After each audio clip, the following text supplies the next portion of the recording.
Fair warning, this episode is not for the faint of heart because I'm going to be confronting you. I'm going to be calling you out on some serious BS.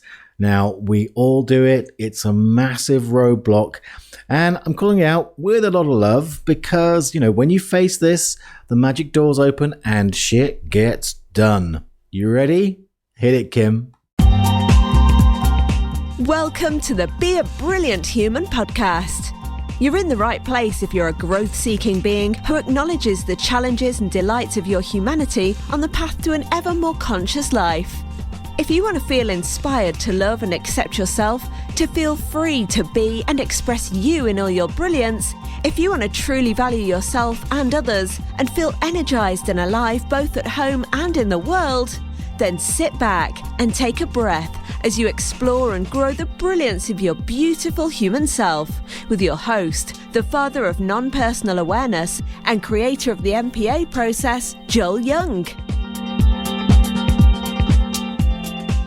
Hello, and welcome to the Be a Brilliant Human podcast with me, Joel Young. We are at episode 53, and you can find the show notes at www.beabrillianthuman.com/53. And if you haven't already downloaded the free NPA process worksheet, make sure you go ahead and do that. You can find it at those show notes anywhere on beabrillianthuman.com or Joel Young NPA, that's November Papa Alpha.com. Or if you're feeling like you want to remember a short URL, it's npa4, that's the number 4.me/NPA sheet. You can get it. It's brilliant. You'll love it. And I talk about it a lot on this show. If you're new to this show, gosh, I'm in a racing mood today, aren't I? I'm on fire, baby. So welcome to the Nut House with me, Joel Young. I'm in quite a fiery mood today because I know what's coming. And as I said in the intro, today's a day I'm going to be confronting you. This is part 4 of the 5 blocks to life transformation and how to avoid them. And I want you to remember that really, we're talking about life transformation and blocks. So there's blocks to life transformation. If you don't care, if you don't care about that transformation, it doesn't matter. It's great. Get on with your life. Everything's good. But really, all of these blocks are about when there's something that you really long to change. And these are the things that get in your way, which is why today, as I confront you on this particular one, which is going to be tricky to hear, it's because, it's what's required to change. This is one of the biggest things that we do that stops us from having the things we say we long for, right? The changes, the transformations, the shifts, the changing of the habits, all of those things that we really long to change. So that's what we're looking at today. Now, you'll probably see from the title, the fundamentals of this is the whole thing of a reason why not, or the reasons we give why not. Why haven't you changed? Well, it's this reason, that reason, the other reason. Now, in part, all of these blocks in a way are a reason why not. And certainly last week's episode, and by the way, you can go back and listen to the first 3 parts, in fact, already. All the parts will be linked in the show notes. But in a way, the fear of bursting the abscess, the fear of short-term consequences is one of the reasons why not. And we'll cover a bit more in detail some of the fears today. But I'm going to be looking at it in terms of, what's the real truth behind it? How do you spot and circumvent those reasons why not? Sound good? Well, let's get into it. So as I said last week, we sort of talked about the fear of the short-term consequences. And as I said, that's kind of a reason why not. And I felt it was worth sort of really focusing in on that one because it's one of the core ones and one that hides. But here today, we're talking about the general sense of lots of different reasons why not. And that can be much more pervasive across the board than just the short-term fears. So again, I think I'm going to give it to you right at the beginning. I'm going to hit you with it, okay? Here's the thing. Normally it comes in some form of I can't because. So you want to make this transformation. You want to change the habit. You want to improve your life in some way. You want to change your diet. You want to get fit. You want to stop some unhealthy habit. But I can't, because here's what I want you to do. I want you to consider that everything that comes after that, or those 3 words, is bullshit. Yep, I said it. It's bullshit. It's your excuse. It's your story. And I know it's kind of un-PC and we should be touchy-feely about these things, and I can be. But for the most part, I'd say everything that follows those sentences, there's a few rare cases where there's genuine reasons. But for the most part, when it comes to making a shift or a change, a positive change that you specifically long to or want to or long for, anything that follows those 3 words is a bullshit story. Now, the interesting thing about that is you kind of have 2 choices of what you do with that. Well, first of all, you've got to admit it to yourself. Or at least question it. I'd say there's one thing is you can do is question. You got to question the story that comes after those 3 words. Or you have to just really own it. You have to make an empowered choice about it. So what I'm going to do is I'm going to break down. I've kind of gone into, well, there's a sort of about 5 different categories of bullshit when it comes to this.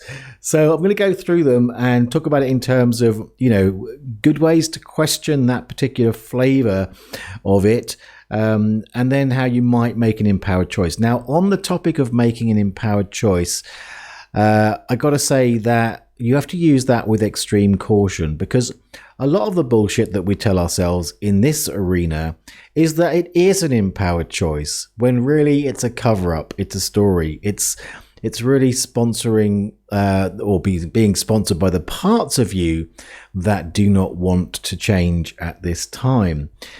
So what are the 5 categories? Well, they're fear, investment, they are ideas around don't really want to, it doesn't really matter, don't know how, and then using others as your reason why not. So let's break them down. The first one, fear. Well, as I said last week, we dealt with the fear of short-term consequences, or the fear of the consequences. But often it comes down to a fear around security. Again, things will get worse, not just short-term, but long-term. Maybe that's a fear that it'll be too hard, or, you can't do it, or it won't work. There's often a story of the fear that will have that quality of basically you're just scared. And it's okay to be scared. In fact, in some ways, if you're making a significant life transformation, you should feel scared.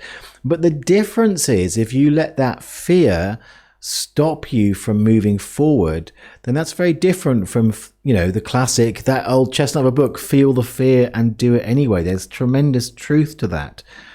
So again, I would go back to last week's episode. If you find that whatever comes out after your I can't because is basically some kind of fear, then go back and look at what I told you to do with the fear of short-term consequences, because those tools are really good for any kind of fear. They work in any sort of fear-based situation.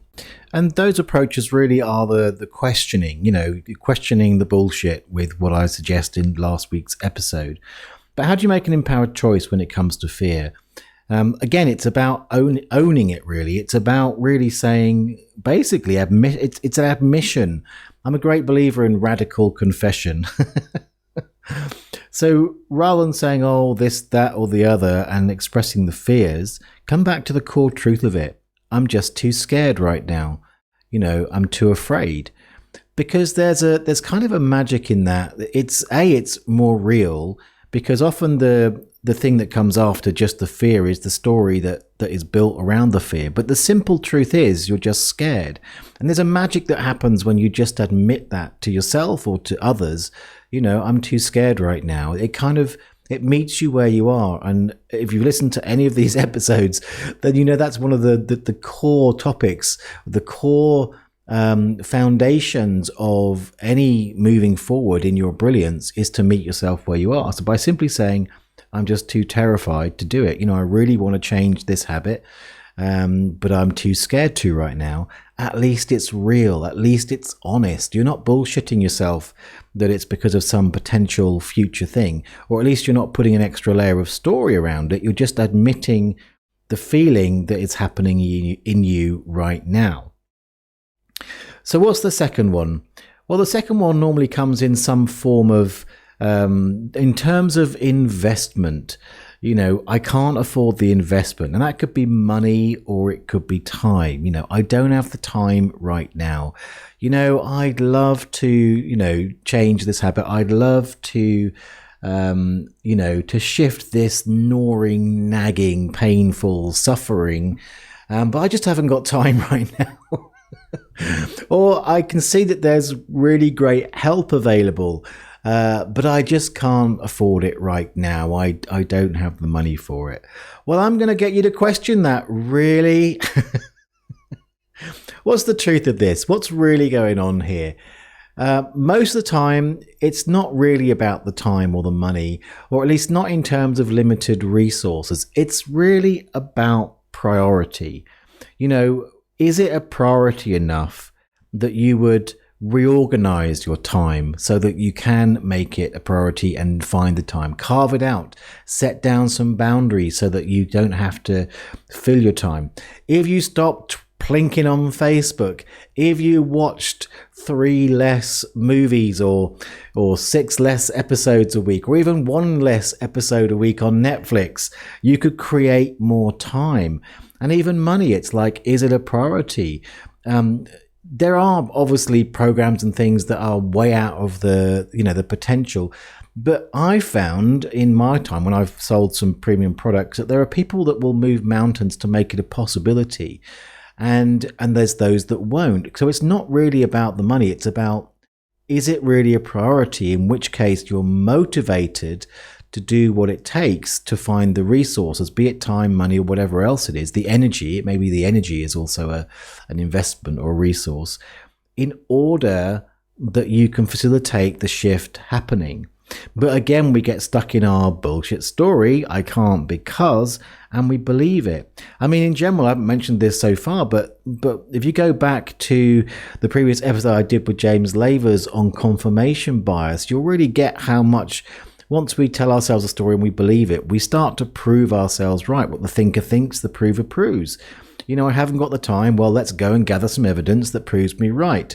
And as I said to him in that episode, as I often say to my clients, what happens if you win that battle? If you prove yourself right, you haven't got the time, you haven't got the money, you haven't got the energy, what are you going to do? You prove yourself right, you're never going to change it. And you'll end up with the symptoms getting stronger.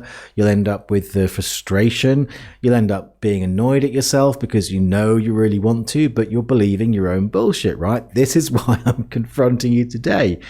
So with time, money, energy, anything that comes into the vein of investment, you can question it with, am I willing to make this a priority or not? And again, how do you make it an empowered choice? Well, that's a very different thing. There's a subtle difference there. So there's a difference between saying I haven't got the money, which is bullshitting yourself, versus saying, well, I do have the money, but I'm not choosing to spend it on this right now. But again, in a sense, same as with the fear, you're actually meeting yourself where you are and you are acknowledging the truth. The truth is, it's not a priority. You haven't suffered enough. It's tolerable, and you're willing to live with that tolerance in exchange for, enough money to pay for your weekly Starbucks, a few bottles of wine, or whatever it is, whatever the balance sheet says to you. But again, by making an empowered choice, own it. But do be careful again there, especially when it comes to time and money, that you're not saying that you're choosing it when really you're not. You want to watch again, a second layer of bullshit there. So you really want to get clear on, is it a priority? If it is a priority, then, you're going to find a way to do it. Which kind of dovetails with number 3, which is, well, I don't really want to change. It doesn't really matter is the way that comes out for the most part. I'm okay. It doesn't really matter. I'm okay with things as they are. I can handle it. Yada, yada, yada. Bullshit. Really?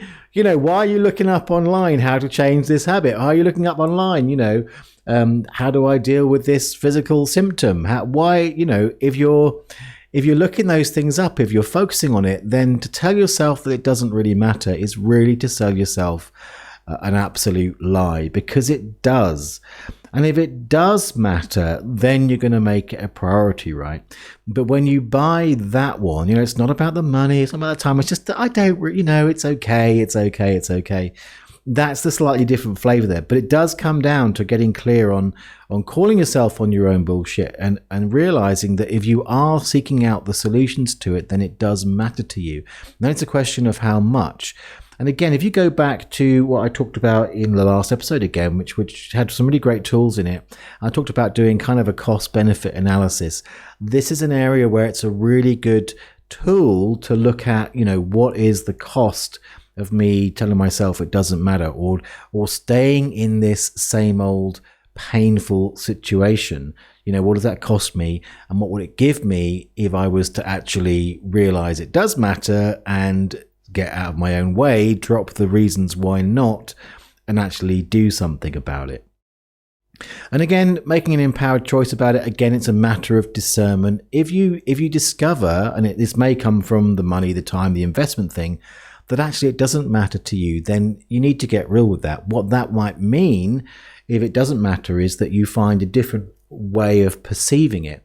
Because there are times, and again, I'm putting big cautionary red flags around this, because for the most time this is a bullshit story, but there are times where we make things matter when they actually don't. We make a mountain out of a molehill. We create a drama around something when actually we can, on investigation, realize that actually it's not a big deal to us. But that in itself can be part of the transformation. But again, at least if you really own it and really say, rather than say, oh, it doesn't matter, you go, that's the difference going, oh, it doesn't matter, to, do you know what? I've had a really good look at this, and I realized that this actually isn't the issue that I thought it was. And mostly the issue is the stories I'm making up in my head about it, and actually I'm okay. Big, big difference. You get it? Excellent. All right. Number 4. I don't know how. I don't know how to do it. Seriously, at this time in the universe, certainly on Earth, certainly if you have a computer, then you have access to the internet, then you have access to YouTube, you have access to the internet, you have the resources, my friend, at your disposal. It's not about the how. And I know we can often get stuck into the sort of I'm going to do this course and that course and this course and that course and this, because I don't know how. You've learned how 1,000 times. It's a bullshit story, right? It's not about the high. Again, it's not about the high. It's not about the how. It's about the why. That's why I got my pronunciation mixed up. Right. So it's not really about the how. A better question to ask yourself is why. Why do I want this transformation? Why? Because that will get you the motivation you need that cascades into those other things, that it really matters, that it's a priority to you. When you get clear on the why, when you get absolutely clear on it, then you will find the how. And in fact, there are usually so many hows that it's just a matter of finding one that feels like the most fun or the best way or the most convenient or whatever it is. But the how is not the issue. It's getting in touch with what is the real why. Why is change? Why is facing the discomfort? Why is taking the risk really a good idea? Usually because you're suffering a lot more than you're willing to admit to yourself, and the change is going to make you feel 1,000,000,000 times better. But you have to find your own reason. And again, in terms of, that's the questioning. In terms of making an empowered choice, about not knowing how, well, there isn't. As I sit with them, asking myself the question live, I'm going, is there an empowered choice? Well, I guess there is. It's like, I don't want to know how. I'd rather, I just like learning. I don't really want to change. Again, the empowered choice, when you really look at it, is about that sort of radical, honest self-honesty. It can be ruthless, but it's kind of funny. And again, it does the same thing if it gets you to be honest with yourself. I don't know how. Well, I don't know how yet, but how about I'm willing to commit to a way, anyway, and at least take some steps rather than go until I've done a bazillion courses and can be certain in myself that I know how to do it. Then maybe, just maybe, I'll do something about it.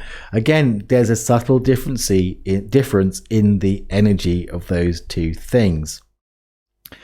All right, so what's the fifth one? Well, the fifth one is the reason why not is, well, it's other people. You can see I find this very funny. I'm not laughing at you, I'm laughing with you, because we all do this. I can recognize every single thing in this, and I hope you're feeling the love, because I know it's like, it is kind of funny that we do these things. When you really look at things, it's like the best comedy, right? The best comedy says the unsayable. It tells the truth that we all kind of shy away from. It's just, and it's just funny stuff, right?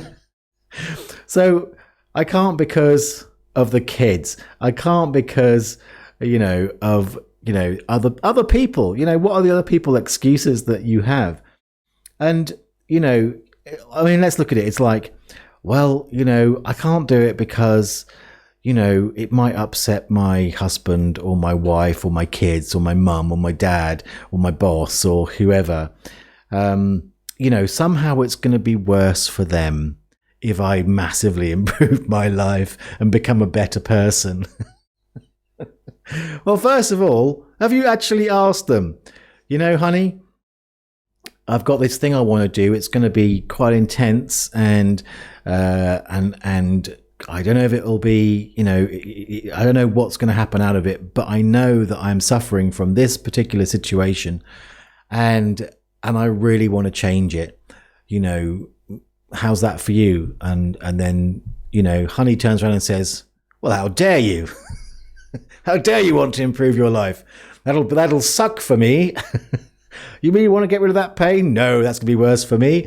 You mean you want to have better boundaries? Well, I definitely don't want that, so that you can feel better and not say yes to all those charity events that you do, or not say that you don't want to do, or not say yes to Mavis next door, or whatever, and then always be coming to complaining to me at bedtime about how you've done all these things you don't want to do. That'd definitely be worse for me if you changed that. So ask them, and even if they do say, yeah, that'd be worse for me, you might want to question the relationship there. Or at least have a conversation about it. But, you got to question what goes on. And ultimately, even bigger than that, is it really making it about someone else is not staying in your own business. I love Byron Katie's 3 kinds of business. He says there's my business, there's your business, and there's God's business, is the way she says it. And she encourages you, and I totally agree, is to be in your own business.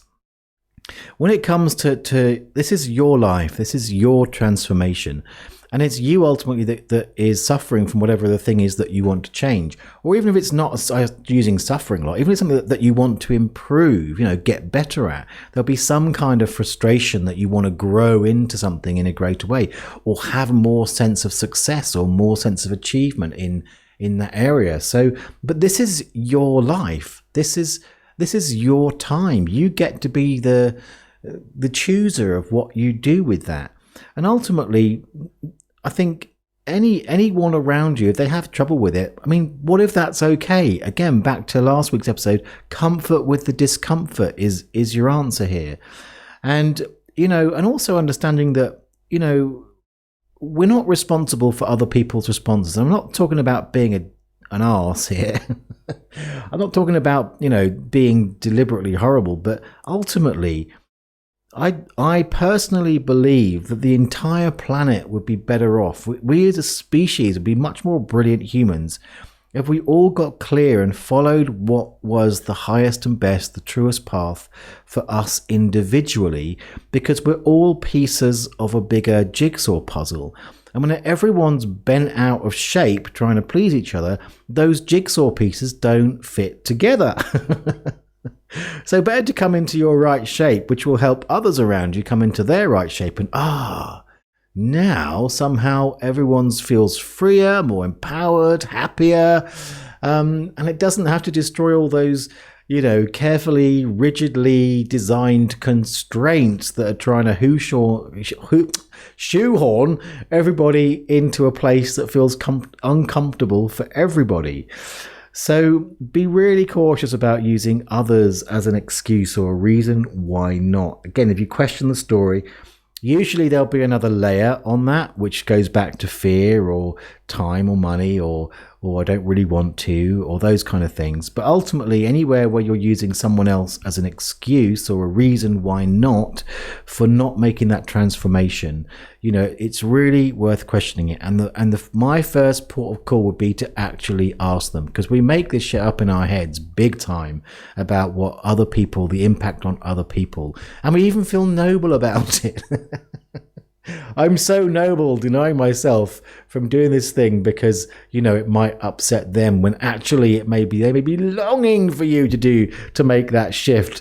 But they don't want to tell you because they're worried about you and about what you'll think. And they're being noble. They're being all noble because they're not really pointing out that thing that you really ought to change and seem to keep prevaricating it. You know this, right? We've all done it. So those are the 5 things. I didn't cover how to make an empowered choice around that one. Which one was it? Others, an empowered choice. Okay, so yeah, let's sober up on this a bit and talk about where it may be empowered to consider others. So there are real situations where there may be practical reasons. So for example, maybe you are in a caring situation and the way that you feel you need to do something is to go on a retreat. And so there's some genuine reasons there, practical reasons why, it may not be possible because you got to take care of this person that you are responsible for in that genuine way, not in a, they like me to be responsible for them, but they genuinely need you. So again, you can be true with that, but I would then sort of slip back and say, well, maybe look at the level of priority and the level of possibility, because there's probably a bit of a I don't know how living inside that kind of that reason why not, and maybe a bit of the time or even the money or whatever the situation is. But when you get clear on your why, that how becomes clear, and you may find that there is a way that you can find the possibility of getting the shift that you want. So for example, it may be that you don't need to go on that 5-day retreat, but there's another way to do it. It's one way to do it. Or maybe you really do need to go on that 5-day retreat, or you just really want to, but because you're saying, it's because I need to take care of them. Again, go back to have you asked them. I would bet they'd say to you, you know what? And I feel actually quite emotional saying this. It's like, you take care of me all the time and you barely have a life. I would love you to bugger off for 5 days and have some you time. And I'll be fine if, I don't know, we get someone in, or, you drop me off with somebody else, or we'll figure out a way. You may be really surprised that actually they would really want that for you. And all this time you're using them as an excuse because you're fearful. And again, I don't mean excuse as in any kind of dismissive way, but it's like when you get clear on your priority, then you have a chance of really, really finding the way to change things. And again, there are times when it's like, no, I really need to do this. And again, it's going back to saying, I'm choosing it. I'm aware that there's a suffering, there's something that needs to change, but right now I am totally choosing to put that on hold because there are certain needs, family needs or whatever, that need to be taken care of. So when that comes from a genuine, wholehearted, really empowered place, again, the energy around it will shift. And the only caution, as ever, on the empowered choice part is if there's some subtle, the other real reasons why not hiding underneath the surface of using others as your reason.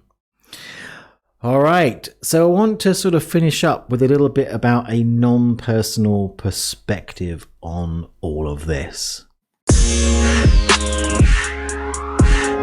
So I kind of dropped in earlier that often what is sponsoring those reasons why not is an underlying energy or a part of us that is invested in not changing.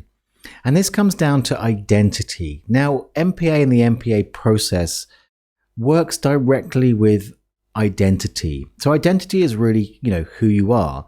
So we like to think of who you are. Well, there's the whole spiritual dogma approach to that of who I am is nothing and everything. But I'm talking about that just the day-to-day, who am I? And we like to think it's one thing, but it's actually, we are multifaceted. There's many parts, all with specific agendas. Just think about it for a moment. Who are you being in different scenarios? Usually you're being someone else. If you're playing chess, I don't know why I thought of playing chess. If you're playing chess, you're being a chess player. And so everything in you is being driven to be the chess player that you are, right? Whereas another time you might be being mum. And in mum mode, then you're being mum. And there are a whole different set of ways of being when you're in mum mode. So we have different modes and different personalities. Now, one of those, of course, or many of them, when it comes to the reasons, reasons I can't, reasons why not, is you're being the person that is invested in not changing. Now, in a way, the resistance to change there is often to do with who you will lose when you become who you want to become. And where NPA comes in, because NPA is about not taking things personally, right?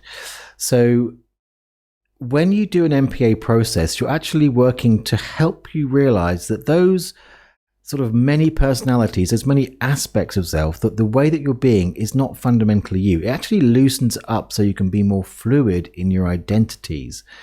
But it's a good question to ask yourself, because the part that feels like it's gonna die if you change is more, if you can help it to understand. I say it like it's a thing, but it kind of is. Help that part of you understand that it's not really about killing it off. It's about letting it become something more. So the identity can shift rather than trying to kill it off. When I talk about in spirituality, they talk about basically killing the ego. I say good luck with that, because the ego is going to fight. But if you work to shift your relationship to a healthy relationship with your ego, it's much more likely to get on board with you. So the other thing about NPA specifically when it comes to working in this is that when you learn the NPA process, I mean, you can do it, you can get on with it, but when you really come to the trainings and you get taught how to do it, one of the biggest sort of secondary benefits of learning to use the NPA process well is that you learn to spot what I call animation. Animation, in a way, is a way of spotting what is already moving, where the energy is already going in the highest and best possible way. Now, why do I mention this? Well, remember how I talked about the discernment between being empowered, when it's, like for example, with time and money or those things. When you learn to spot the animation, you actually get the skill of discernment between what's really truly there and what is not. And then you begin to trust that animation. And in a sense, what I'm going to say, quite a bold statement here, but when you really start to, if you really immerse yourself in NPA, you come to the basic training online, the advanced training online, even come to the practitioner's training, then you're going to be enmeshed in the non-personal perspectives in a way that animation comes alive in you. And what that means is that you can kind of transcend all of those questions of, is it this way or that way? Am I going to be empowered? Am I going to question the bullshit? Because what happens is you start to ride the wave of really spotting, this is what's here to do now. This is what's here to do now. This is what's here to do now. And out of that, the things that I've been speaking of, the understanding of your reason why, the understanding of what's a priority and what's not, the truth beyond the fears, knowing that things really matter, and knowing that the how will come automatically of its own accord without you having to think about a thing. All of those things become sort of on automatic pilot. So it's really, really powerful. I did say at the beginning of this sort of five-part series that I'd come and talk to you about how MPA helps. And yes, download the process, use the process. The process will help you interrupt the pattern of much of this, will help you call bullshit on yourself because it will give you the realizations. But more than you think, particularly with this one, I just wanted to say that, MPA and non-personal awareness, when you really absorb yourself in it, when you take the time, when you use it as a practice and it wakes up inside of you, it will allow you to honor the energy, and the reasons why not just don't sort of occur. I know that's a bold statement to say, or if they do come up, you go, yeah, it's not animated, or it's animated, which means that's like a yes-no signal for us MPAers.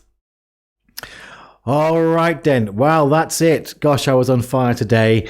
Hope you enjoyed this episode. I hope you laughed along with me, and I hope that it gave you some insights. Do go ahead and check yourself. Make sure that you hit the subscribe button. If you like this episode, tell someone about it. Tell someone, hey, there's this episode, or there's this podcast with this amazing guy, Joel Young. It's called Be a Brilliant Human. Go search it on the platforms, or send them to the beabrillianthuman.com website. And of course, you can get the notes for this episode at www.beabrillianthuman.com/53. You can download the free MPA worksheet there if you want to get started on that MPA journey. And that's it. Let me know what you think. Do you disagree? Do you want to say, hey, Joel, how dare you call me on my bullshit?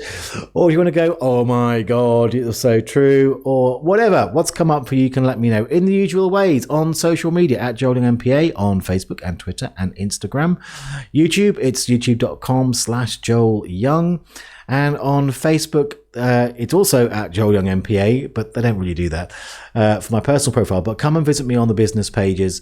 So that will be MPA Rocks. If you search that on Facebook, you'll find the MPA page, and also the Be a Brilliant Human podcast page as well. That's it for today. Have a fabulous rest of your day. I will see you next week with the final part of this 5-part series. Until then, all that remains is to cue the moo.